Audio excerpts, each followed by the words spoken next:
CFO's Guide to Effective Cash Flow Management, a roundtable panel discussion brought to you by the Controllers Council. My name is Neil Brown, Executive Director of the Controllers Council. And before I introduce our expert panelists and our partner sponsor, let me share some brief housekeeping items. This webinar is CPE eligible with 4 polling questions, so please answer each poll. And if not CPE, please answer to benchmark your peers. Also, we'll have a quick survey at the end of the presentation, so please complete.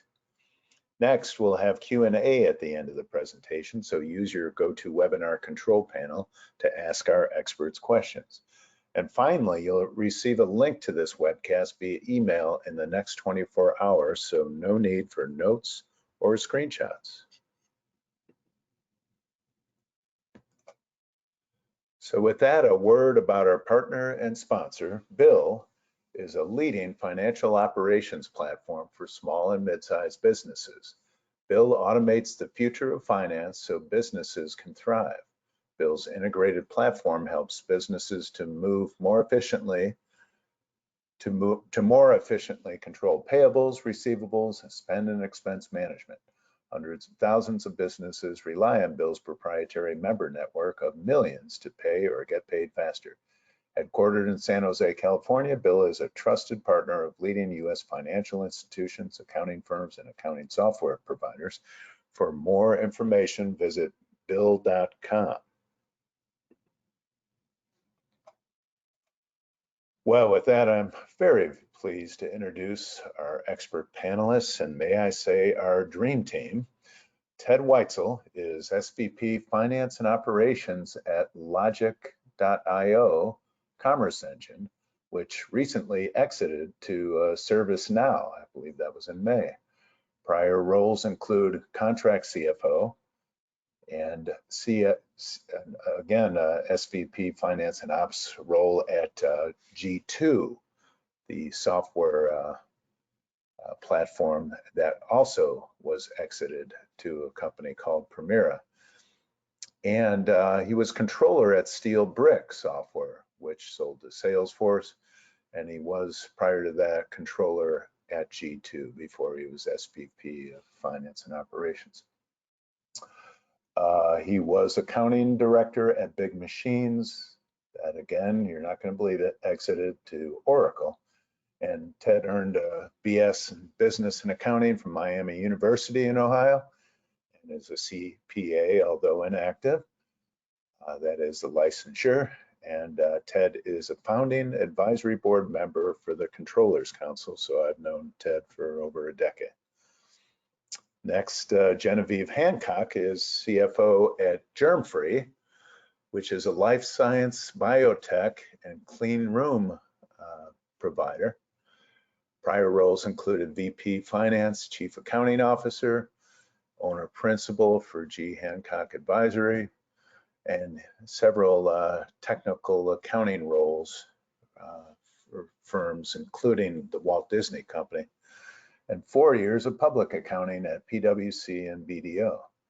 Genevieve is a speaker, author, and licensed CPA in Virginia and active in the Virginia and Florida CPA societies. She earned a BBA from William & Mary and studied English and business at Tulane, and is currently working on her doctorate in business at Crummer Graduate School at Rollins College. And last but not least, Eric Greene is controller and head of accounting for Aptive Environmental with over 2,000 employees. Eric is a CPA, a certified management accountant, certified internal auditor, a certified fraud examiner, and a PwC alum, and a member of the Utah Association of CPAs and Board of Directors, and a member of AICPA. Eric earned 2 master's degrees in accounting and business administration from Westminster University, along with an undergraduate degree in accounting and finance from the University of Utah. Wow, I'm hoarse after all that. That was great. Welcome, Ted, Genevieve, and Eric. Welcome to our panel. And you can go on to video if you would like now.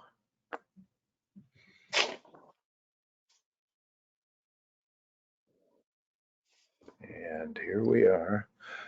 Thanks, So Neil. yes, thank you. Thank you all for your participation and your efforts. So we're going to start out the panel with some background. Tell us a little bit about your company and your finance and accounting organization.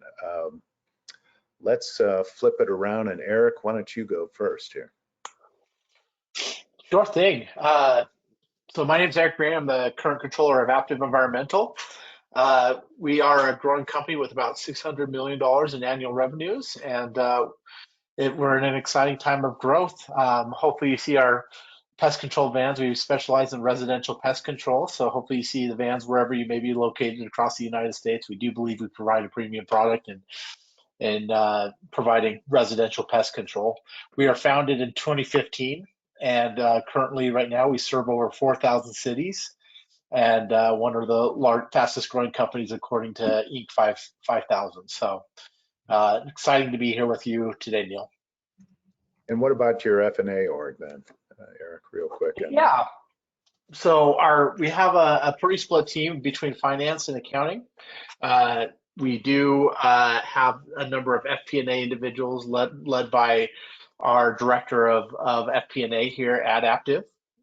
And I oversee a lot of the accounting operations, hence my title, controller. So I oversee all accounting and everything related to accounting here at Aptive. Happy to talk about cash flow today. Should be good. Awesome. Genevieve, why don't you go next? Of course, thank you very much for the introduction. I appreciate it. I won't rehash my background, but to focus a little bit more on the finance and accounting side, and I do appreciate you welcoming me here today. So on the finance and accounting side for my organization, I work for Germfree Laboratories as a CFO currently. So I oversee all of FP&A as well as accounting and procurement, as well as export compliance. So we have a very heavy hand on the compliance side. So we're a manufacturing organization. Our FP&A is more on overhead as well as modeling to ensure profitability. We have a very small team for FP&A, as it's only been since I started here 2 years ago that we even kind of drove FP&A out of the core accounting function as a smaller private equity owned firm. A little history on my organization. It's about 65 years old, and we were always private owned until private equity stepped in 2022. And so our accounting function is a little bit larger. We have a controller who oversees all of the financial operations as well as our core treasury functionality.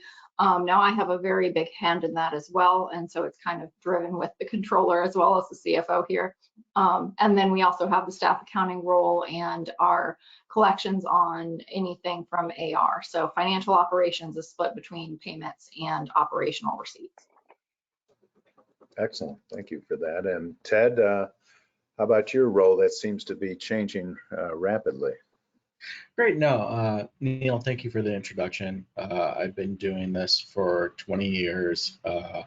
We either buy or create software companies that we look to exit to large strategics.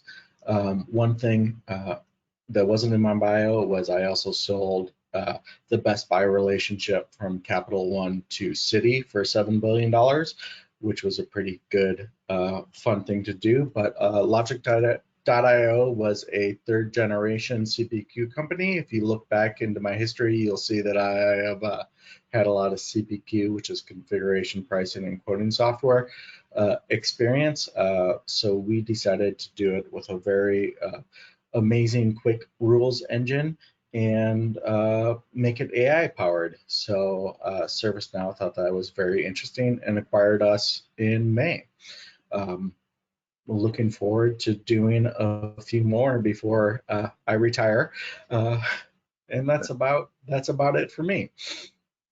I'd love to talk. The team. So we always run our finance and operations teams very lean because the idea is always to exit to a strategic. So we have one AP, AR staff accountant, and then an FP&A role. Otherwise, I am very much so in the weeds on the day-to-day, as well as board preparation and just very strategic finance stuff. I'm the 0 to 50 million guy, and then I go find something different. Interesting. Well, thank you for that. So let us get into our panel, but starting with a poll question for the audience. So let's launch this poll. How frequently does your organization forecast cash flow? So nice and easy question to start out with. Monthly, quarterly, maybe the 13-week rolling with the quarterly. Is it weekly? Is it daily? Is it on demand? Not sure. Please take a few seconds. All answers are anonymous and confidential. This will be fun to benchmark against your peers as well. A few more seconds, please. Got a lot of smart attendees that are voting rapidly because they're all controllers and CFOs and chief accounting officers. Hey, Neil, how many people are on the webinar? I heard you had a big group. Yeah, it's a big group, over 330 registrants. So we usually track about at least 50 and sometimes up to 60+%.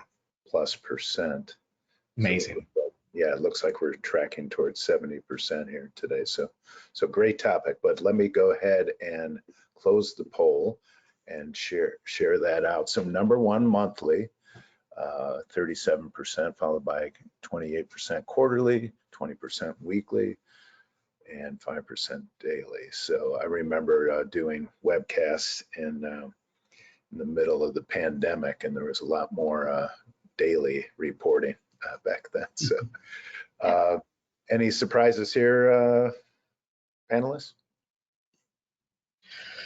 Absolutely not. Monthly is the way to go at the very minimum.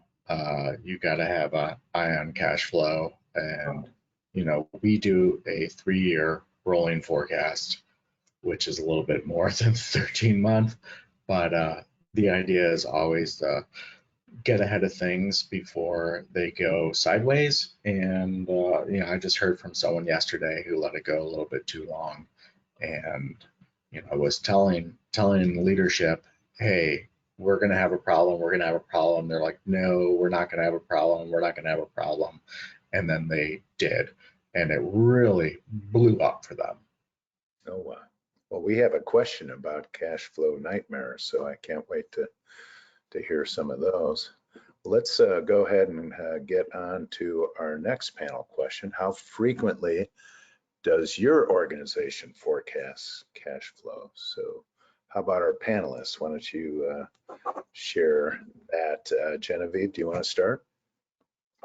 Sure, I appreciate it. So we do 2 forecasts, unfortunately, and then we also run it out with our budget. So we do a 5-year strat plan for our strategic budget each year, and then quarterly LEs for our latest estimate on the FP&A side. Now, something that I found probably a couple of years ago that wasn't covered off in the budgeting process was really ensuring that you understood your cash conversion cycle and your working capital. And so that's one of the things that I like to look at, both from what you're looking at high level on the budget, but also does that mesh with your cash flow from a detailed level? Because you've got that indirect version with the net working capital, but then you've also got your 13-week rolling forecast, which we generally expand out for a year, if at all possible. Now in manufacturing, especially with all the fluctuations in pricing, tariff risk, everything else that's been going on in the last year, it's been very rough to do just one. And so we keep a 13-week rolling forecast as well as we update it with actuals on a weekly basis. Wow. Okay. Eric, how about yourself? Yeah, we do very similar to Genevieve. So our organization really believes in scenario planning. So we do a regular rolling 3-week forecast, which we update on a weekly roll forward cadence for updating to the current events. our industry is very seasonality based, and so we obviously keep a closer eye and run some scenario planning around higher cash flow times when cash flow is a little bit tighter. But we've expanded that now to a yearly kind of roll forward on looking at long-term cash forecasting, because it's important for looking at opportunities that the company may have. And if you're not tight on your cash flow forecasting, you can't sometimes take advantage of opportunities that might arise in the market. And so our company is cognizant of that, and we want to be able to kind of understand kind of how things are coming down the road and what that means for our cash flow if we were to take advantage of certain opportunities that may arise in the market. But I'm a big proponent of the 13-week forecast. I understand that depending on each business's circumstances, there may be different cadences that might be appropriate if you're a smaller company versus larger or mid-sized. I think that there's not a one-size-fits-all model that works for everyone, and I think you have to apply that to your circumstances. Ted, how about yourself? Yeah, so we're growth software, and our contracts are 3 to 5 years long, and we utilize annual upfront payments. Logic actually had 90% of all their contracts on annual upfront payments, and that's what we use to fuel the growth of the company. We're never running our companies down to a position where we're a few months away from insolvency. So we look a little bit longer term and fund the company growth based on our long-term contracts. Neat. So they're recurring revenue model. They are recurring revenue with a little services attached, which is kind of a bonus if we can squeeze some margin out of that. Awesome. Got a good representation today of different company types. And I did want to mention about Aptive, Eric, that you wouldn't want to have a restaurant and have your van out in front of that, would you? No. That's right. Definitely don't want to see the rodents running around the restaurant. That's for sure. It's giving me PTSD thinking about the bear. So, okay. So let's go to our second polling question. Let's launch this poll. Cash flow management is a top priority for finance and accounting. God, this is easy. Come on, people. Let's get this one under our belt. I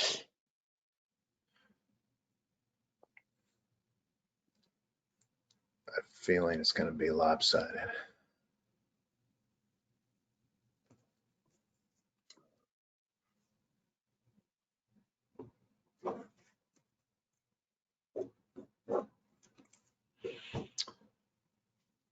So again, some fast voting, fast fingers there.